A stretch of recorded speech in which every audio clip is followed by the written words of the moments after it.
J'aimerais commencer cette présentation de saison par un moment d'alerte et de partage de la situation que nous traversons.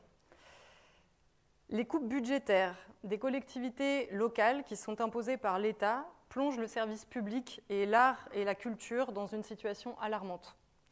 Récemment, la région Pays de la Loire a voté son budget en décidant de réduire de 70% la part allouée à la culture et l'Hérault a voté 100% de son budget annulé. Plusieurs autres villes, départements, régions s'apprêtent à en faire autant. Il est essentiel pour tout un chacun de comprendre ce que signifient réellement ces coupes pour le secteur culturel. Chaque fois qu'une coupe budgétaire de 20 000 € est annoncée, il faut avoir en tête que c'est l'équivalent d'un emploi permanent dans une structure culturelle, d'un emploi artistique, technique, administratif, intermittent qui est menacé de disparition. Ce qui se profile et qu'on n'annonce pas comme ça est un chômage massif à venir des techniciens, des techniciennes, des comédiens, des comédiennes, metteurs en scène, porteurs de projets, administrateurs, administratifs, je passe, scénographes, régisseurs, créateurs de décors, tous les métiers de la culture qui permettent à notre exception culturelle d'exister. À chaque perte d'emploi, c'est l'accès à l'art et à la culture qui recule pour toute la population en France, dans les villes, dans les villages et dans les banlieues. C'est moins de création, moins de représentation, moins d'éducation artistique dans les établissements scolaires, moins d'intervention culturelle dans les hôpitaux ou ailleurs. Chaque perte d'emploi augmente les risques de cessation d'activité des équipes artistiques et des lieux qui nous permettent aujourd'hui de nous réunir, de faire débat.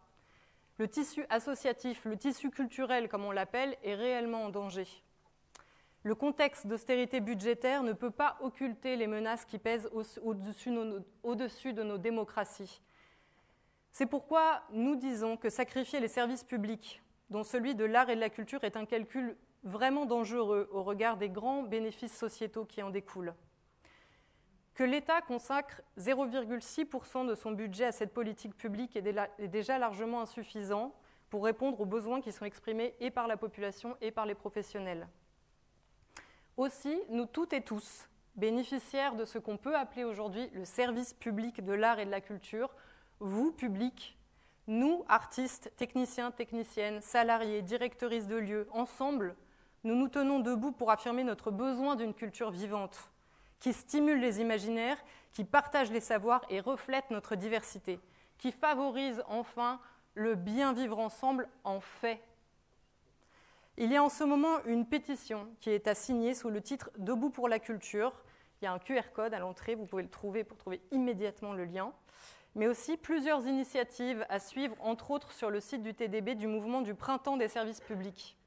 C'est un mouvement qui est créé à l'initiative de l'association Les Services Publics pour remettre au cœur de nos sociétés et de nos priorités cet aspect si important de notre société. Il y aura des rendez-vous prévus au TDB. Vous pourrez les voir sur le site quand ils seront affichés. Ce sera plutôt sur l'automne 26 au printemps. On sera un petit peu en décalé avec le printemps, mais ce n'est pas grave. Voilà, je voulais partager ça avec vous. En ce moment, il y a des initiatives dans tous les théâtres en tournée. Toutes les équipes du TDB qui sont en tournée prennent une photo avec ce public debout pour ses valeurs et le font circuler et disent que nos salles sont pleines et que les gens soutiennent ces initiatives. Je voulais juste le partager avec vous. Comme dit Rob Hopkins, l'incapacité d'imaginer un monde où les choses seraient différentes n'indique qu'un défaut d'imagination, pas l'impossibilité du changement. Alors, pour cette nouvelle édition de Théâtre en mai, nous employons tout notre imaginaire à nous donner, comme vous m'avez cité, farouchement, joyeusement et obstinément les possibilités communes du changement. Théâtre en mai continue de donner une place aux écritures plurielles qui interrogent le monde d'aujourd'hui en proposant des formes novatrices pour toutes et tous au TDB, comme on l'a dit, ici, à Forgnier, au Parvis et hors les murs, et des temps festifs. Cette nouvelle édition met en lumière les introspections individuelles, mais aussi les perspectives collectives, avec des propositions qui encouragent la liberté d'être soi tout en cherchant de nouvelles façons d'être ensemble. Comment se reconstruire intimement et à l'échelle familiale, mais aussi politique? Comment faire groupe? Comment laisser une place à la solidarité plutôt qu'à la rivalité, au dialogue plutôt qu'au soliloque, à l'ouverture aux autres points de vue plutôt qu'au rejet. Souvent dans cette édition, c'est la magie et la fantasmagorie qui traduisent au plateau ce qui nous traverse, le rêve qui peut nous donner de l'inspiration, et l'art, le réconfort nécessaire pour prendre le relais. Une fois encore, vous allez voir des spectacles qui mélangent cirque, théâtre, musique, vidéo, marionnettes. Tous ces mondes cohabitent pour ouvrir nos imaginaires, penser des alternatives et nous redonner confiance en l'avenir. L'humour n'est jamais loin, la beauté est partout. L'espoir guide tous les spectacles, même lorsqu'on ne s'y attend pas. Je nous souhaite, vous, public, nous, artistes, techniciens, techniciennes, équipe permanente du TDB, un temps de partage salutaire et lumineux pour ce festival que je vais maintenant vous introduire. Le premier spectacle qui sera présenté ici même au Parvis Saint-Jean, c'est Velvet. C'est une conception et une mise en scène de Nathalie Béas. C'est à la fois de la danse, du théâtre et une installation plastique. Les créations de Nathalie Béas, elles sont poétiques, elles sont sensibles, elles sont drôles et elles sont assez étranges. Vous aviez découvert ici, à Théâtre en Mai en 2023, Ceux qui vont contre le vent. C'était une création qui avait été présentée à la fin du festival Théâtre en Mai. Velvet, cette fois, s'intéresse au foisonnement en donnant vie par magie aux accessoires et aux drapés. Ce n'est plus l'acteur qui est au centre, mais le rideau de scène, que l'on va regarder, tomber, se relever, et dont on va écouter les mouvements. Finalement, c'est lui qui va devenir le personnage principal de cette histoire. Puis, les bruits, les objets, qui s'animent et deviennent une symphonie, vont se mêler à la musique et à la présence des interprètes. C'est un théâtre qui s'intéresse ici à l'invisible, à l'illusion, au fantôme. C'est un théâtre pictural, un théâtre fait pour les sens. Ce sera le premier projet du Parvis Saint-Jean. Pratique de la ceinture au centre, c'est un texte et une mise en scène d'une jeune autrice metteuse en scène qui s'appelle Vanessa Amaral, puisque l'axe aussi de Théâtre en Mai, c'est de découvrir des jeunes auteurs et jeunes autrices et metteurs en scène, metteuses en scène. C'est l'histoire d'une aide-soignante, Amina, qui a 35 ans lorsque un examen gynécologique va bouleverser sa vie, son rapport aux autres et son rapport aux soins. Contrainte de faire face à ce qui la traverse, elle finit par trouver un exutoire qui lui permet de se relier aux autres et de sublimer cette épreuve. C'est son premier texte à Vanessa Amaral et elle est lauréate du prix Incandescence 2023. C'est une langue qui est tantôt quotidienne, tantôt imagée, avec des silences qui en disent long. Elle est accompagnée au plateau par 4 jeunes comédiens et comédiennes aussi engagés qu'elle, pour donner vie à toute une galerie de personnages liés par une sorte de vulnérabilité qui va devenir une force et une solidarité. Les voix sont fragiles et pourtant l'humour naît partout, devant l'absurdité de certaines expériences ou des situations inattendues à l'hôpital ou au domicile. Ce spectacle est coproduit par le Théâtre Dijon-Bourgogne. Il dessine un parcours de combattante guidé par un élan vital et une soif d'émancipation tenace. Trust me for a while, s'il y a des lycéens dans la salle, peut-être qu'ils l'ont déjà vu dans leur lycée. S'il n'y a pas de lycéens dans la salle, ce sera l'occasion de le découvrir. C'est une conception et mise en scène d'Ingvild Aspeli, qui est artiste associée au Théâtre Dijon-Bourgogne. Vous aviez pu découvrir son travail la saison passée dans Une maison de poupées et Théâtre en Mai il y a 2 ans avec Dracula. C'est une artiste qui est franco-norvégienne et elle troque cette fois-ci ses habituelles mises en scène foisonnantes et majestueuses contre une création à l'échelle humaine, mais non moins pleine d'un humour débordant et grinçant. Elle crée une sorte de spectacle d'horreur jubilatoire qui explore, via la marionnette, l'esprit humain et ses zones d'ombre. On plonge dans cette histoire dans un univers parallèle, dans lequel une marionnette, tout juste découverte au fond d'une malle, tente de prendre le pouvoir sur le personnage principal qui vient la découvrir. Par son emprise de manipulation, la marionnette interroge la notion de liberté. Dans quelle mesure sommes-nous tous et toutes inaliénables ? Quelle situation nous amène à révéler nos aspirations les plus secrètes ?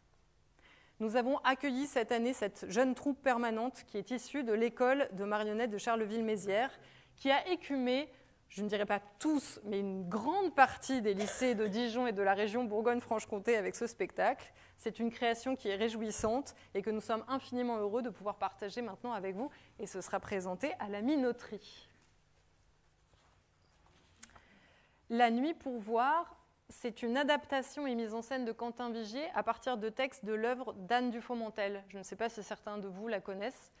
C'était, hélas, une romancière incroyable et une psychanalyste qui a beaucoup écrit et dont il adapte des fragments.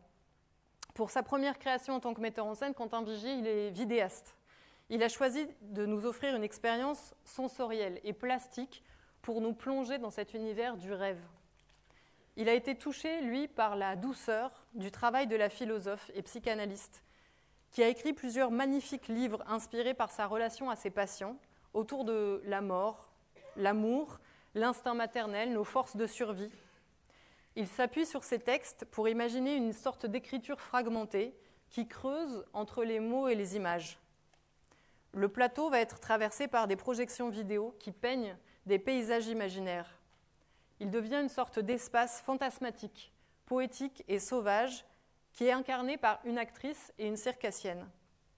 Toutes les deux sont accompagnées en live au synthé, au clavier et au sampling par le musicien qui s'appelle Félix Dupin-Ménard. La musique offre un environnement sonore où la rêverie peut enfin prendre son essor. C'est aussi une création coproduite par le Théâtre Dijon-Bourgogne, qui réveille l'enfant qui sommeille en nous, nos traumas, nos rêves, et pour nous aider à accueillir notre côté sombre à travers une proposition généreuse et touchante qui est à l'image de l'écriture d'Anne Dufourmentel.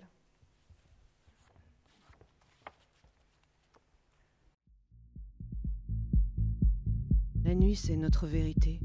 Nous en sommes les étrangers et pourtant, elle nous convoque à la reconnaître au plus intime de nous-mêmes, comme sœurs, comme armes.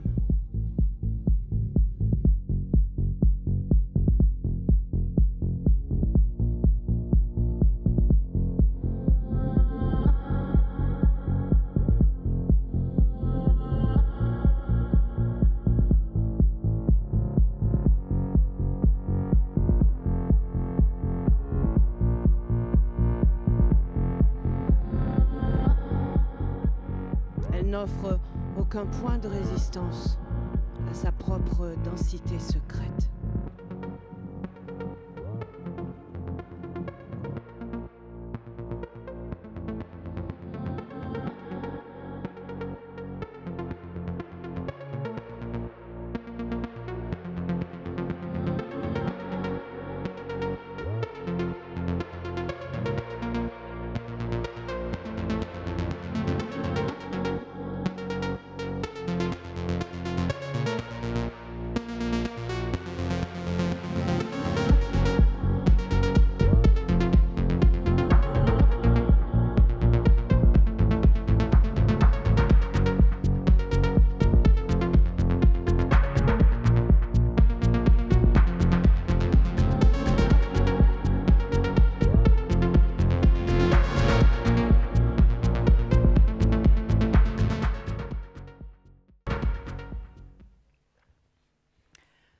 De là-bas, c'est une conception de Romain Berthet, c'est un lieu dont on ne sait rien, qui se découvre par petits bouts, comme si on regardait par le trou de la serrure. Au lieu d'un espace vide, un être, au milieu d'un espace vide, un être se promène inlassablement. Il passe à travers des parois d'argile, il les écrase, les lisse, il y fait une empreinte ou se laisse absorber par cette fascinante matière, qui peut tout autant être malléable que se solidifier comme une statue. Il cherche une sortie ou une vérité. On retrouve ici Romain Berthet, chorégraphe et performeur, qui a été invité à Théâtre en Mai en 2023 avec une performance qui avait lieu en extérieur sur le terre-plein de l'université, Underground, pour un spectacle sensuel, primitif et enivrant. C'est un danseur et chorégraphe qui continue de s'enfouir, de s'ensevelir, de se perdre dans ce labyrinthe, dans ces sons mystérieux et incantatoires.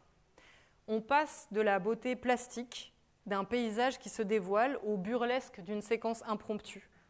C'est une sorte de duo avec une installation en argile, entre alchimie et artisanat, magie et construction pour stimuler nos imaginaires.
sur un tout autre registre, Nocebo, qui est le projet qui nous vient de Belgique et qui fait sa première en France à Théâtre en Mai.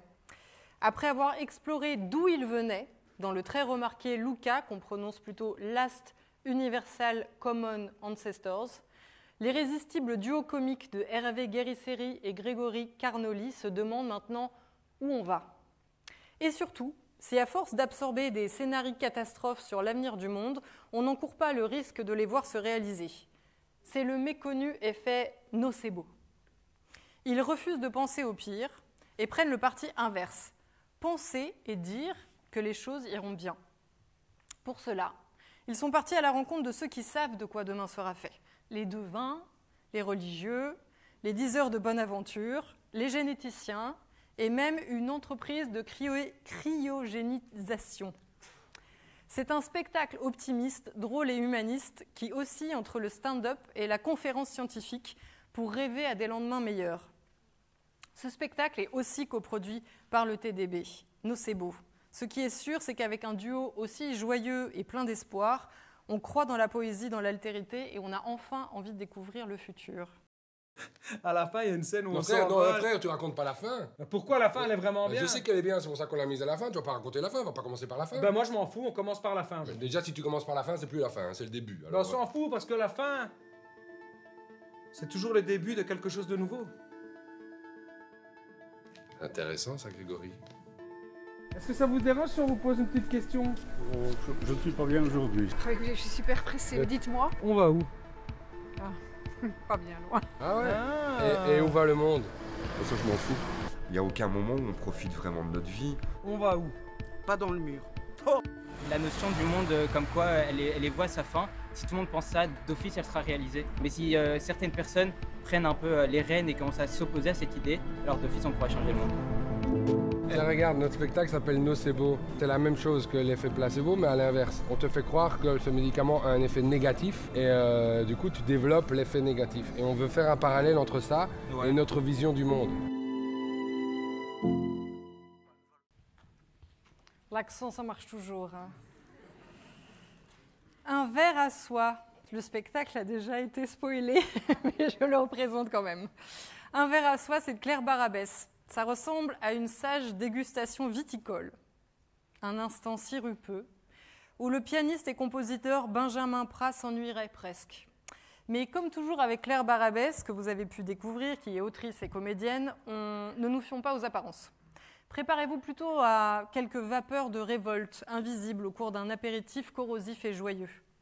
Elle a été invitée plusieurs fois par le TDB dans le cadre de résidences, d'ateliers d'écriture qu'elle a menés, mais aussi de tous les temps forts des écritures contemporaines qu'on a développées depuis le début du projet, dans le karaoké des autoristes à Théâtre en Mai, bien sûr. Elle réunit ici deux indispensables, la vigne et le théâtre. Donc c'est parfait pour la Bourgogne-Franche-Comté. C'est coproduit aussi par le TDB. Un verre à soie se joue partout ou presque, pourvu qu'il y ait un piano, du vin et du fromage. On est accueilli par une presque lascive bossa nova d'ascenseur jouée par Benjamin Prat au piano, une élégante femme au chignon haut et robe crayon, mais bientôt tout déraille. On se retrouve face à une onologue de terrain, au franc-parler, qui nous fait découvrir son univers et ses délices simples. S'il est question ici de la place de la femme dans le domaine viticole et des spécificités d'un langage qui semble nous exclure, un verre à soie, c'est avant tout une dégustation décadente, corrosive, qui se focalise sur l'ivresse, la fête et la création. C'est un temps pour nous rassembler qui se jouera dans la magnifique cour de bar du Palais des Ducs, avec évidemment le vin dont on a parlé tout à l'heure. Queen Kong, c'est le chemin d'une émancipation, celle d'une jeune fille de 16 ans, cyberharcelée pour avoir osé enfin s'écouter et écouter ses désirs. Elle est déterminée dans sa quête d'elle-même. Elle nous parle librement de la découverte de son corps et de sa propre sexualité. En écho à la révolte qui l'anime, un autre combat se mène, pas très loin, sur la colline près de chez elle. C'est l'occupation d'une ZAD, zone à défendre.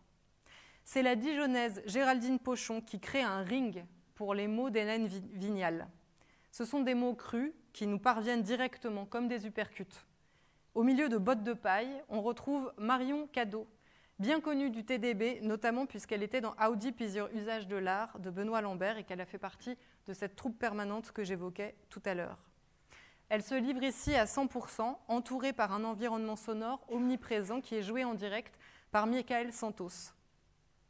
Ce texte, il a été récompensé par le prix de la Pépite d'Or en 2021 au Salon du Livre pour la Jeunesse de Montreuil.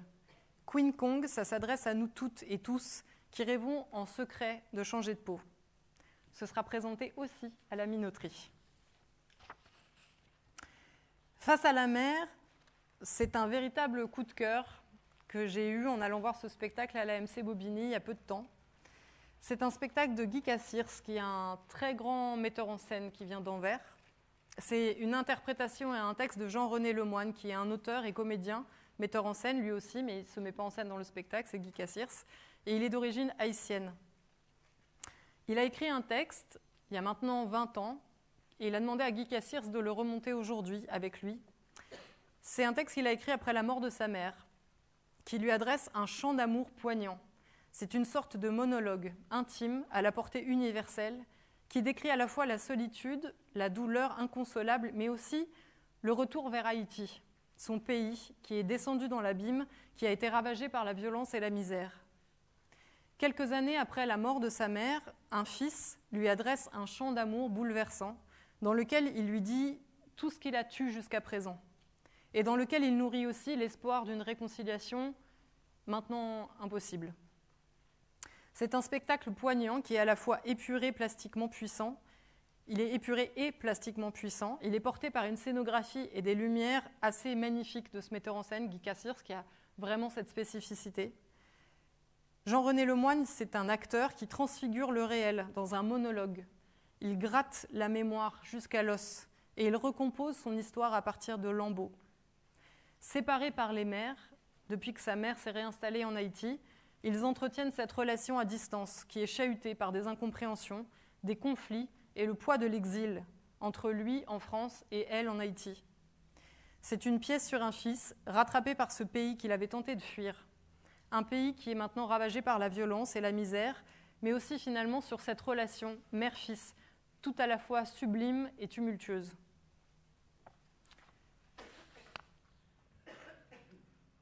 Pour que l'année soit bonne et la terre fertile,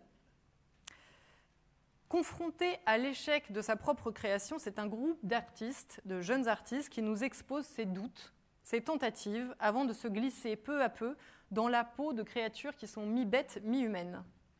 Devenus des monstres poilus qui tiennent autant du Yéti que du cousin machin, de la famille Adams, est-ce qu'ils seront plus à même de continuer à avancer ensemble et à tenter de se comprendre ?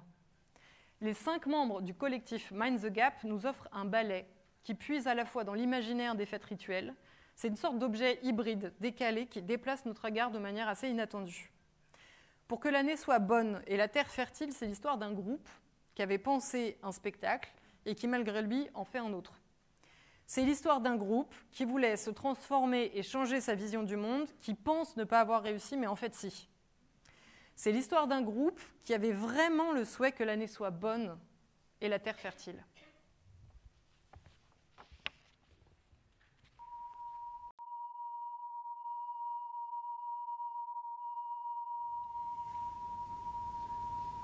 Alors,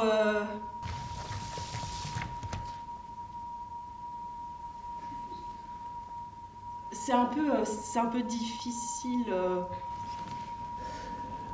à annoncer.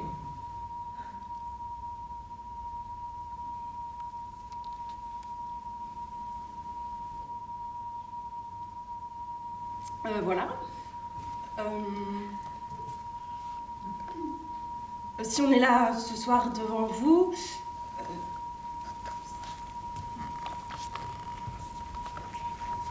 c'est que...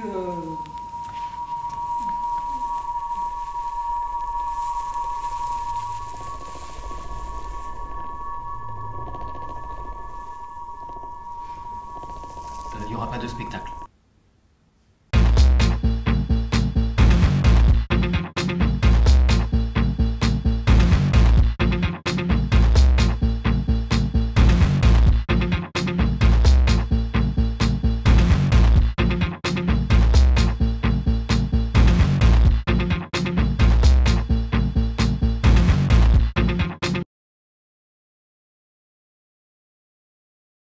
Sans faire de bruit, c'est la création de Louve-la-Roche.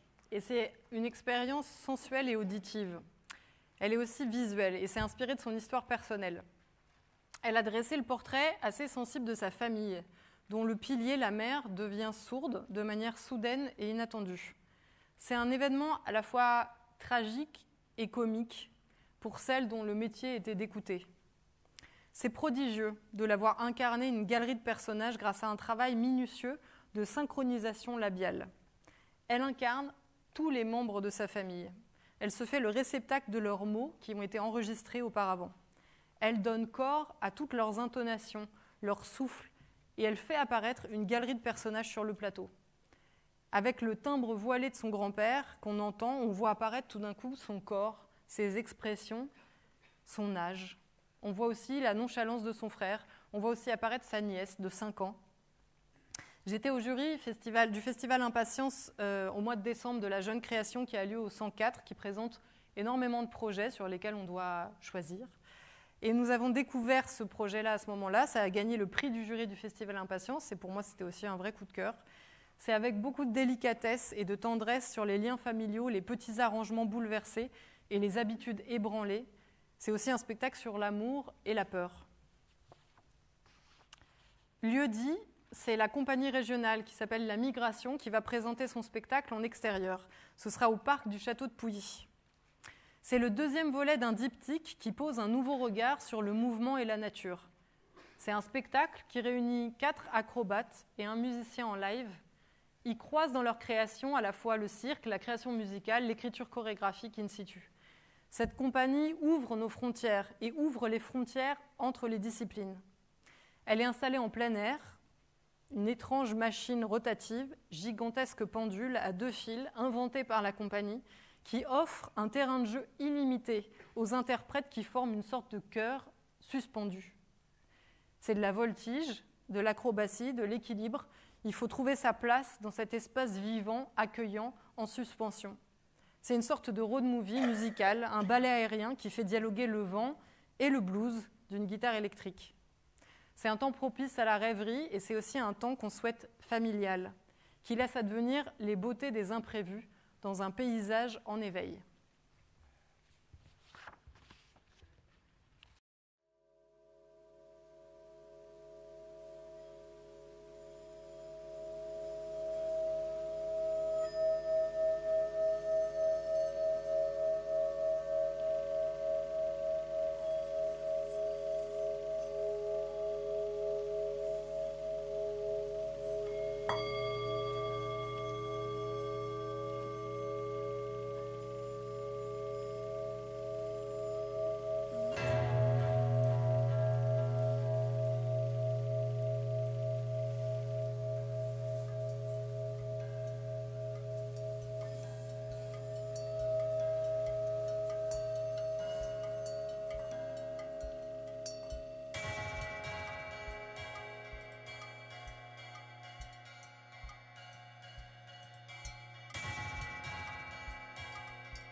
Nos ailes brûlent aussi. Comment inventer un nouveau pays? Comment se mettre d'accord? Comment construire une démocratie après des décennies d'autoritarisme? Myriam Merzouki s'est posé cette question sur son pays, la Tunisie. Cet artiste et l'auteur-dramaturge Sébastien Lepauvin poursuivent leur recherche d'un théâtre qui est inspiré par le réel, initié avec Ceux qui nous regardent, qui a été créé au TDB en 2016. Il raconte cette fois-ci les 10 années qui ont suivi la révolution tunisienne après 2011. Par le corps, la musique, les images, sur un sol calciné, ils nous font sentir les émotions contrastées et les affects d'une expérience intime et collective. L'ivresse, mais aussi l'espoir, et aussi les désillusions. Sans chercher de logique documentaire, il compose un poème visuel qui entrelace trois voix singulières, en arabe, dialectal tunisien, langue qui a la spécificité d'être aussi profondément hybridée avec le français. C'est un spectacle qui se vit comme un cri d'un peuple en quête de liberté, que je vous laisse découvrir aussi en images.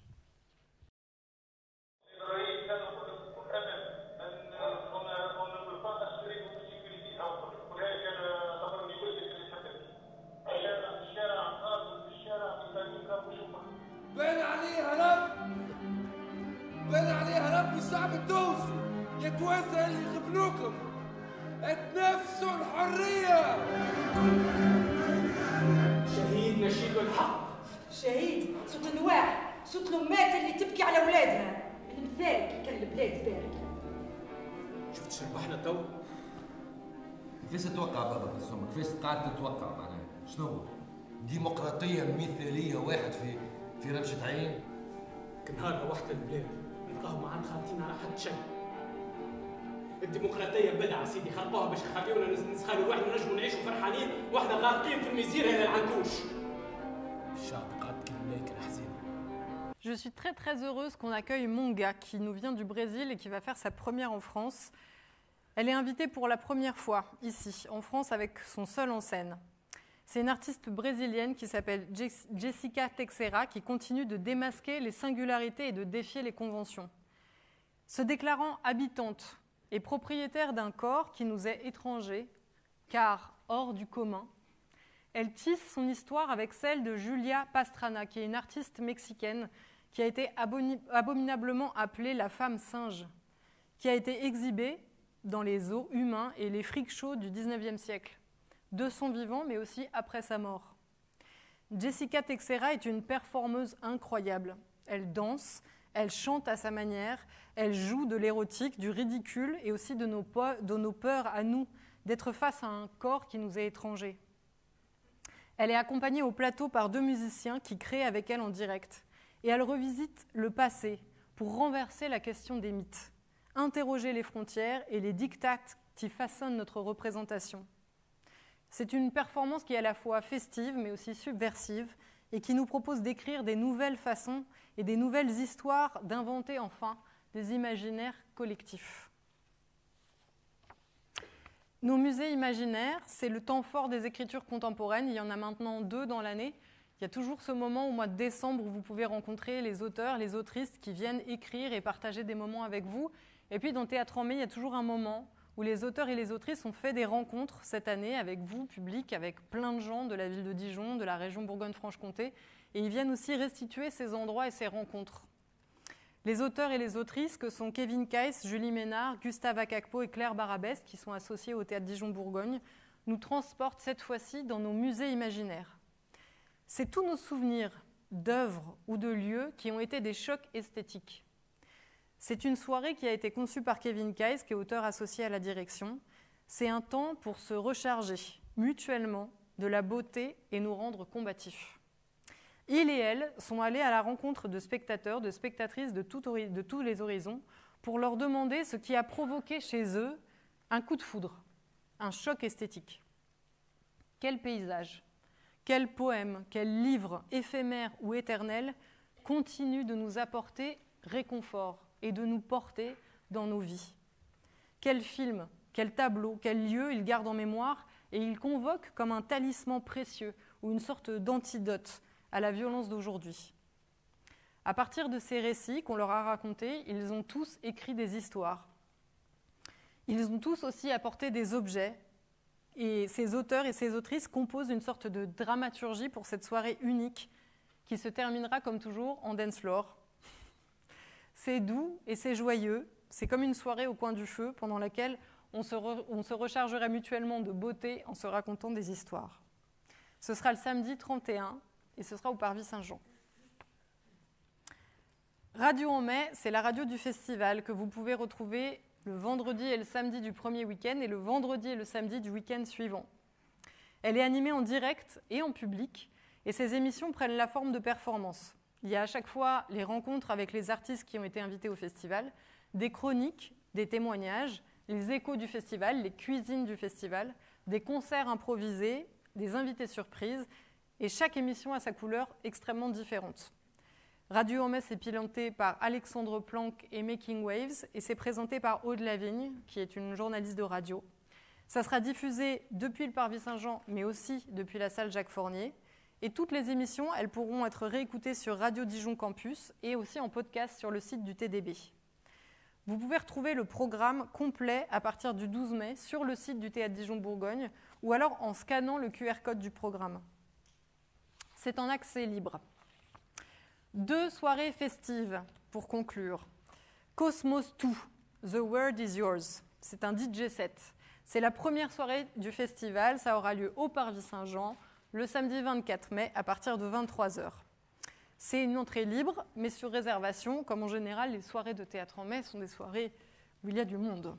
C'est un musicien et créateur son pour le théâtre, Samuel Favar-Mikcha, qui vient mixer et faire monter la vibe pour que chacun et chacune vienne enflammer le dance floor et éprouver cette fameuse fièvre du samedi soir.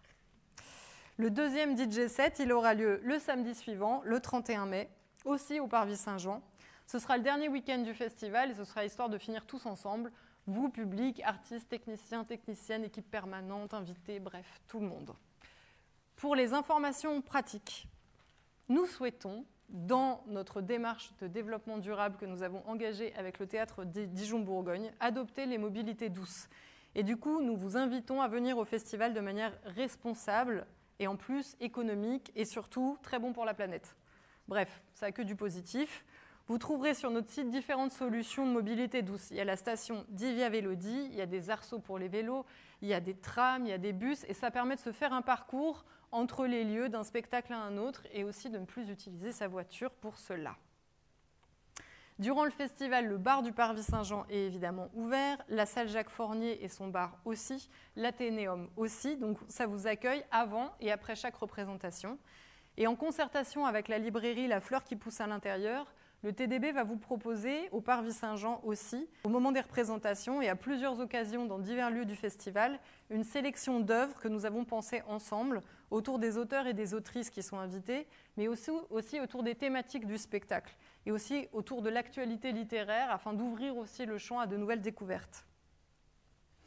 Pour en savoir plus sur les spectacles, les artistes du festival, les textes de présentation, les biographies, les photos, les vidéos, parce que je ne peux pas tout vous dire, je vous donne rendez-vous sur notre site, le tdb-cdn.com et sur nos réseaux sociaux.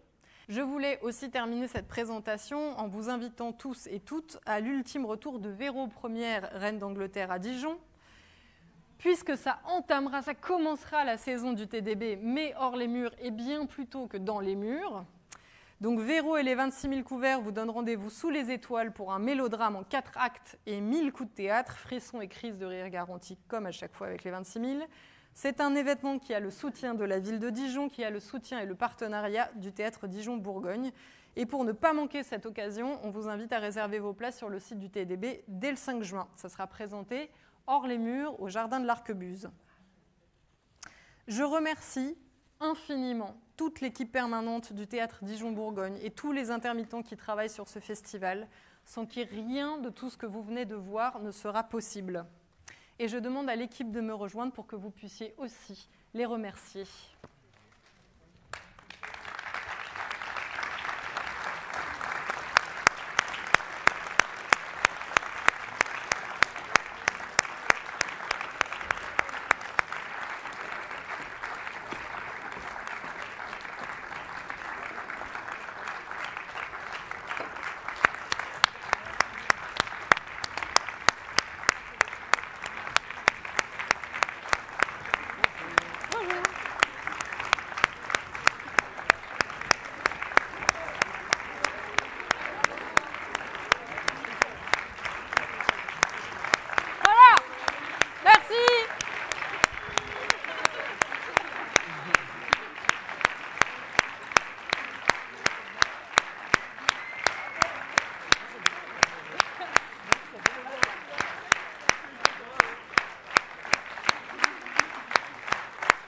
Merci à vous. On se retrouve au début du festival. À bientôt.